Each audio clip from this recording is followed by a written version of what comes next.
Ito palang si PBBM, mga kaistorya, tahimik lang na kumikilos. Yun pala, inihahanda po niya ang militar ng Pilipinas na magkaroon ng kakayahan na labanan po ang China. Kinumpirma po yan mismo, mga kaistorya, ni Secretary Gibo ng Department of National Defense. Ang binanggit pa ngang termino po ni Secretary Gibo ay armed attack. Ibig sabihin, labanan. O, ayan na naman yung mga maka-China dyan ha. Hindi tayo naghahangad ng isang digmaan. Naghahanda lamang tayo, mga kaistorya, sa anumang posibleng mangyari na maaaring gawin sa atin ng China. Walang masama po sa ginagawa ni PBBM at tama lang yun.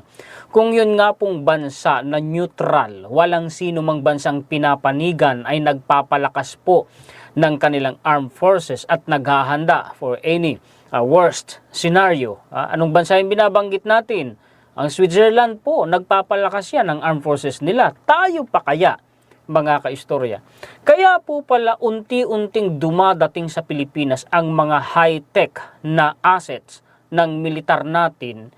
Yun pala, kumikilos na si PBBM, mga kaistorya. Oo, at yung pinangako niya na palalakasin niya ang armed forces natin, tinutupad na pala ni Presidente. At ito pa ha, ang mas nakakatuwang balita, ang Pilipinas po pala ay nakikipag-usap na ha, sa ilalim ng administrasyon ni PBBM sa South Korea para bumili ng 5th generation multi-role fighter jet na ginawa ng South Korea. Yun po yung KF-21 Boracay, mga kaistorya. Akala ko kasi dati ang pinag-uusapan yung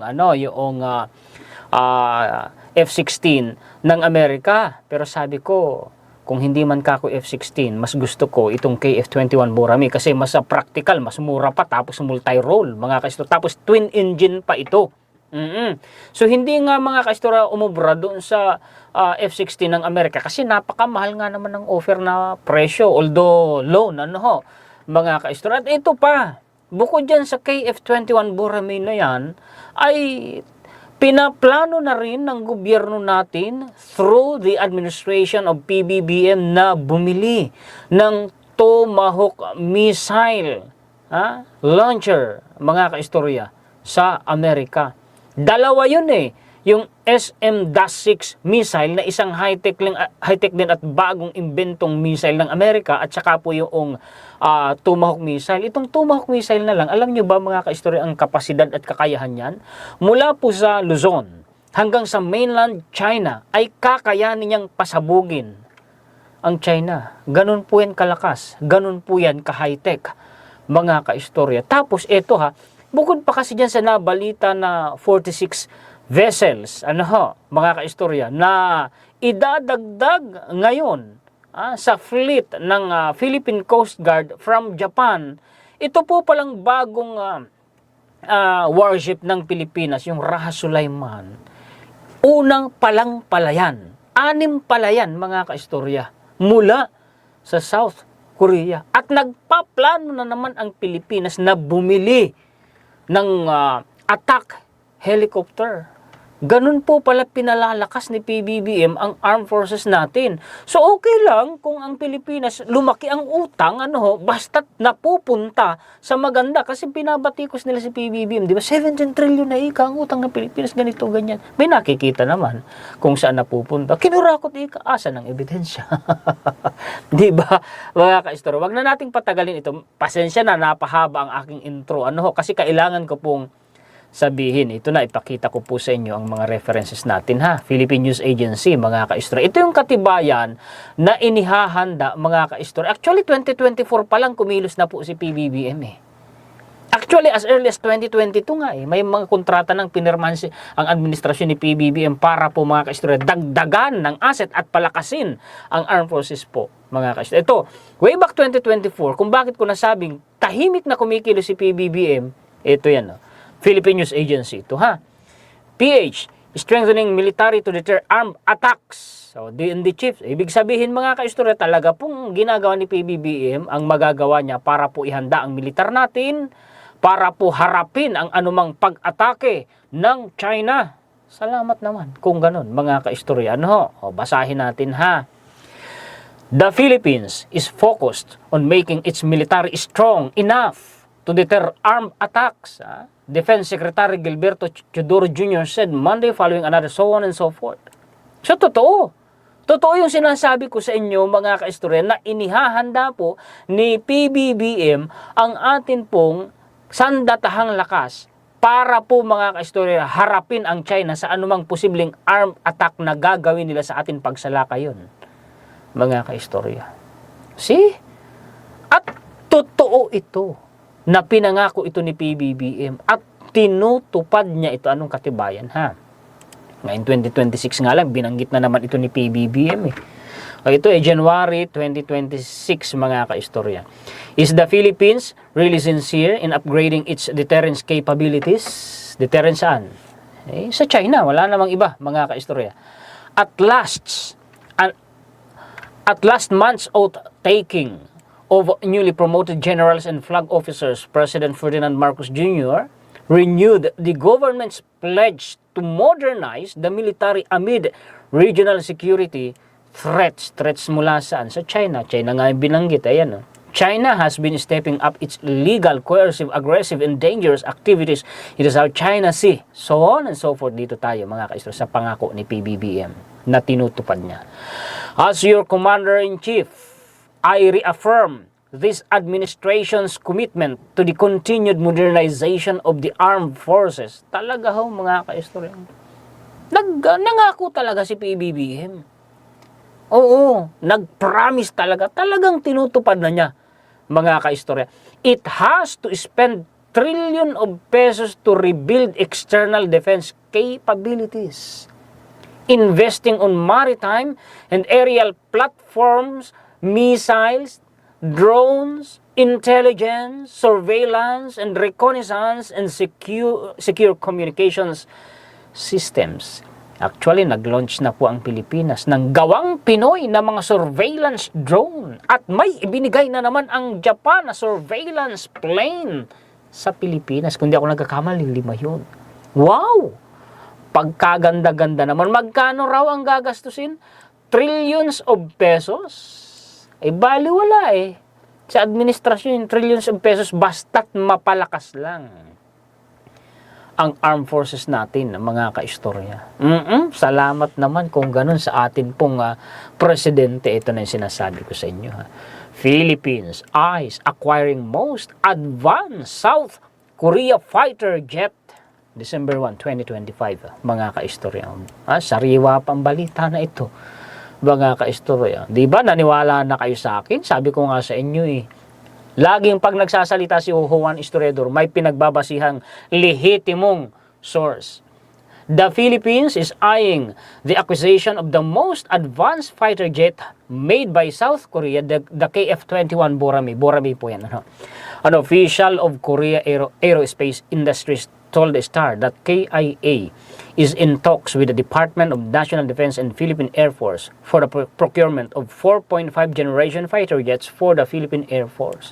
The KF-21 Borame, with semi-stealth capabilities, advanced avionics, air-to-air missiles, and an AESA active electronically scanned array radar, is at final assembly and testing stage and is expected to delivered to the South Korean Air Force by mid-2026. Multi-role po yan. Ayan, Multi-role twin-engine aircraft is considered a cost-effective alternative to the more advanced 5th generation stealth F-35 jet.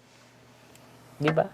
Alam nyo ba mga kaistorya, mahirap daw pong ma-detect ng radar yung KF-21 Borame na yan. Mga kaistorya. Bukod pa dyan umorder pa tayo mga kaistorya ng Korean made din po mga kaistorya na fighter jet. Yung kasalukuyang fighter jet natin na FA-50. Ilan yan? Napakalaking halaga din po niyan. Mga kaistorya, in-order na natin yan at ginagawa na po ng Korea yan. Ang sabi dito, palakihin ko nga. Ito yan The Philippines Defense Department sealed the order for 12 pala, mga kaistorya. Ang halaga ay $700 million. Wow! Darating yan sa Pilipinas sa taong makukumpleto 2030. O diba, baka maging credit naman ang susunod na presidente. Hindi nila alam, baka makalimutan na ng taong bayan legasiya ng administrasyong Marcos Jr., mga kaistorya. Ito pa, inihahanda na rin ng Pilipinas ang mga airbase natin. Pinalalaki na yung area na pwedeng pagparkingan ng mga eroplano at mga fighter jets. Kasi nga nag-o-order na tayo ng marami. So kailangan mo talagang palakihin yung airbase mo. Oo. Philippines airbase upgrade expected to deter China's aggression. Dahil na naman sa China. Sabi ko nga mga kaistorya, kumbaga, meron ding magandang dulot yung ginagawang panghahara sa atin ng China kasi nagising ang Pilipinas, natuto ang Pilipinas na palakasin ulit ang militar natin. Di po ba, mga kaistorya? Okay, basahin natin to ha. Western analysts are welcoming an upgrade of a key airbase in the Philippines as necessary to boost the readiness of the Philippines and U.S. military. Kasama yung Kayan, mga kaistorya, pinalalaki. Salamat naman kung ganun. Ito pa. Philippines intends to buy ground launch Tomahawk and M-6 missile. Iniiyakan nga ng China yung dinala dito na ang Amerika na missile launcher. Paano? Kaya nung magpalipad ng Tomahawk at saka ng SM-6 missiles. Mga high-tech yan. Kayang pasabugin ang China mula sa Luzon hanggang sa China, mga kaistorya. Bibili daw po tayo. Actually, kinumpirma na po ito ni Secretary Gilberto Chodoro. Yan nga, siya nga nagsabi. Defense Secretary Gilberto Chodoro said in an interview with the Financial Times. Ayan na, mga kaistorya. So, confirm nga, mga kaistorya, totoo. Ngayon, ito pa, Tomahawk missile. Para patunayan ko sa inyo na kayang marating yan ang China, kaya niyang pasabugin ang China. Mula sa Luzon, mga kaistorya. Range, doon na tayo sa range niyan, mga kaistorya, Ang range niyan, asa na ba yun? Bakit nawala dito? Nakita ko na yung kanina Tomahawk development, 1,000, nasa 1,000 to 2,500 nautical miles, kilometers, mga kaistorya, ang kaya po niyang marating. Ayan yung range pala. Ayan, 1,000 to 2,500 kilometer. Ilan ba ang distansya ng China mula sa Pilipinas? Kung Luzon ang babasihan natin, mga kaistorya, ito yan kapakadaling mag-research. AI lang, mga kaistorya dito tayo. Nasa 800 to, to 500 miles, ang sabi, mga kaistorya. Actually, sa China, mahigit 1,000 kilometers, mga kaistorya mula po sa Pilipinas. Ayan Ang sabi, mga kaistorya, dito is roughly 1,000 to 1,300 kilometer. From Luzon yan to mainland China, mga kaistorya Ito, bigyan ko kayo ng idea Itong Pilipinas, yung may Google Pin po, mga kaistorya, yan ang high ng province ng China, isla yan. Ang mainland China, of course, ito, mga kaistorya. From here, mga kaistorya, sa Luzon, papunta dyan sa mainland China, kayang marating yan ang Tomahawk missile. Paano pa kaya ang Hainan province na nasa 800 kilometers lang yan, more or less, mula dito sa Luzon? Dito po sa Hainan province, yan pong may Google Pin na kulay pula. Naval base po yan May naval facility po dyan, daungan ng mga submarine ng China. Kaya naman pala, mga kaistorya, iniiyakan ng China yung missile launcher ng Amerika na dinala dito sa Pilipinas. Inasar pa ng Pilipinas. Bibili pa pala tayo yun.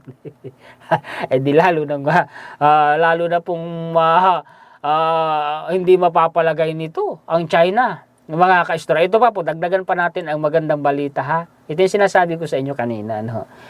Inilunsad ng Pilipinas ang kauna-unahang locally developed surveillance drone. Di ba?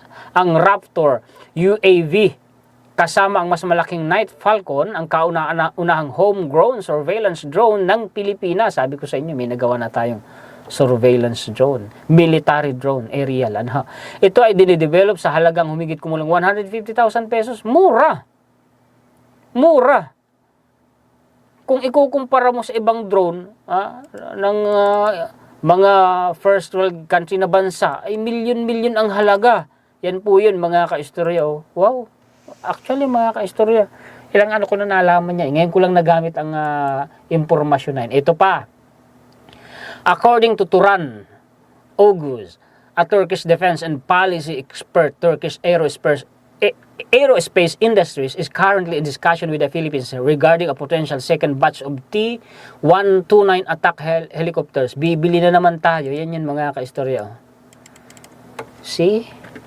Ganda ng ginagawa ni PBBM, diba? Sabi ko sa inyo, tahimik lang yung presidente natin, pero hindi nila alam. Kumikilos yan, mga kaistorya. Nasusurpresa na lang sila eh. Yung binigay ng Japan, Japan gifts 5 maritime patrol aircraft to the Philippines. Wow, sarap! Magagamit po yan sa pag-surveillance po, mga kaistorya, sa West Philippine Sea. Japan donates 5 TC-90 patrol aircraft to Philippine Navy. Japan gifts, bakit inulit pa? Has gifted so on and so forth, King Air maritime patrol aircraft to the Philippines. Wow! Nakakatuwa, no, mga kaistorya, oh. Actually, ganyan lang talaga, ganyan, sa administrasyon ni PBBM, yung mga kaalyadong bansa natin, kumbaga ngayon lang po todo bigay sila eh. Oo, binibigyan nila tayo, tinutulungan eh. Si Amerika, si Canada nga, kailan lang may binigay sa Pilipinas eh. Maging si Australia, si Japan, si South Korea, isipin ninyo, mga first world country yan. Alam nyo ba, yun pong mga kaistorya na 46 na bagong barko na gagawin na ang Japan para po sa Philippine Coast Guard natin. Alam niyo ba ang tumulong sa atin doon? France. Pinunduhan po yun ng France. Pati Europe, di ba, tumutulong sa atin, mga kaistorya. Tapos itong naunang barkong ito na pandigma ng Pilipinas na inorder sa South Korea, 6 yan. Itong nauna na ito, mga kaistorya, ang Raha Sulaiman, na ito BRP Raha Sulaiman, yan po pala, mga kaistorya, napaka-high-tech niyan. Napaka-high-tech po pala niyan, mga kaistorya. Bakit? Yan po pala ay sabi dito, yan po pala, mga kaistorya, may anti-submarine warfare. Pagkaganda. Sabi nga, 6 daw po yan eh. Nauna lang yung BRP Raha Sulaiman, mga kaistorya eh. The Philippine Navy's first of 6 offshore patrol vessels from South Korea, the future BRP Raha Sulaiman, arrived in the country. Ganun, ang halaga 30 billion pesos. Diba? Sarap ng mga balitang ganito. Pakishare naman po, mga kaistorya, at pakilike para naman malaman ng ating mga kababayan ano yung ginagawa ng administrasyon natin. Lalo na ngayon, mainit na mainit ang usapin tungkol po sa pangwawalang hiya sa atin ng China, at may mga lumilitaw pa nga mga China tours. Nako. Maraming salamat po sa inyong mga sulit kaistorya sa buong mundo, sa lagi ninyong pagsubaybay at pagsuporta po sa inyong lingkod. Mabuhay po kayo at shout out po sa inyong lahat. Maraming salamat din sa mga bagong viewers natin. Maraming salamat higit sa lahat sa atin pong Panginoon. Muli ako po si Juan Historiador, ang tagakwento ng totoong istorya ng kasaysayan na nagmamalasakit sa kapwa ko Pilipino at nagmamahal sa bayang ito, ang bansang Pilipinas. Pasensya na sa aking pagkabulol, umaatake na naman.